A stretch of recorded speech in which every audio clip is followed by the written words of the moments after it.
C'est un huitième de finale, hein. On a joué un 64e, un 32e, un 16e, on va à Montpellier, c'est pas une équipe facile.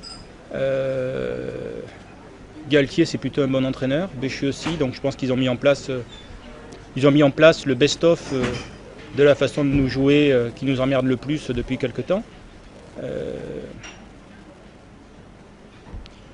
Le seul avantage qu'on a sur Montpellier aujourd'hui, c'est que nous, on a notre destin entre nos mains, eux non. C'est-à-dire que si nous on gagne, on sera qualifié. S'ils gagnent, ils ne le seront pas forcément, il faudra qu'ils gagnent avec le bonus offensif. Ça va être un terrain hostile, parce que le stade est plein. On a réussi à récupérer quelques places pour détoulonner, ça a été difficile.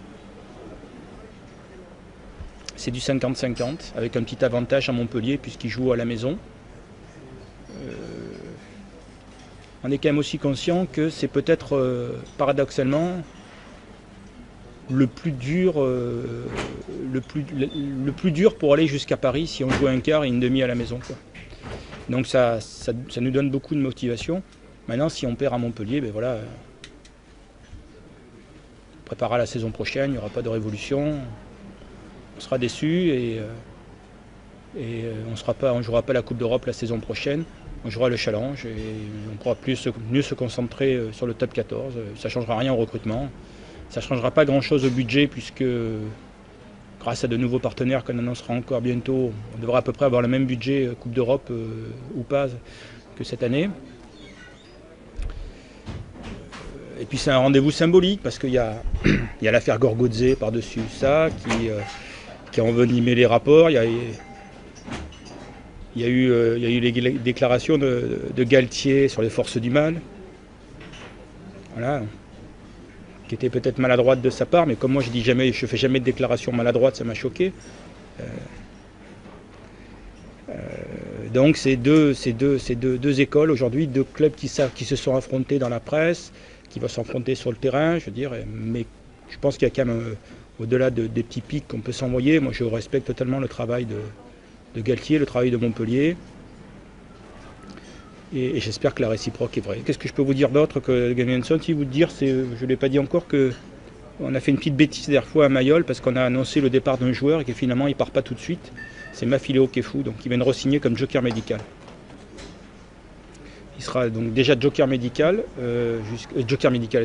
joker Coupe du Monde. Ça veut dire qu'il est avec nous au moins jusqu'au 1er décembre. Après on verra en fonction de l'évolution de la saison. Alors, pour l'instant, il a signé avec nous pour être joker Coupe du Monde au centre, on en aura bien besoin. S'il a du mal à digérer les défaites, il doit avoir des problèmes de digestion en ce moment, parce qu'il en a perdu quelques-uns aussi, qu'il aurait dû gagner, mais bon, voilà. Par contre, j'ai beaucoup apprécié les sujets spéciaux sur les fautes d'arbitrage contre Montpellier, quoi. On voit que les lobbies marchent bien. Moi, j'ai perdu une demi-finale sur une erreur d'arbitrage de M. Garcès, qui nous arbitre samedi d'ailleurs, qui est un excellent arbitre. Je veux dire, j'ai pas vu un reportage spécial à Stade 2 sur un match qui a changé le destin du championnat de France, alors que sur un simple match d'une journée de top 14, j'ai vu un reportage spécial sur des fautes d'arbitrage, quoi.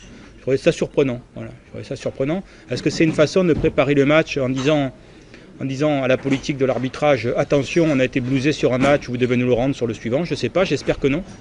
Voilà, moi j'ai confiance à M. Garcès, parce que si on rentre dans cette logique-là, nous aussi on a été blousés sur un match ou une demi-finale de top 14 et il faut nous le rendre aussi. Donc j'espère que non. M. Garcès est un arbitre professionnel, c'est un excellent arbitre qui a commis une erreur contre nous.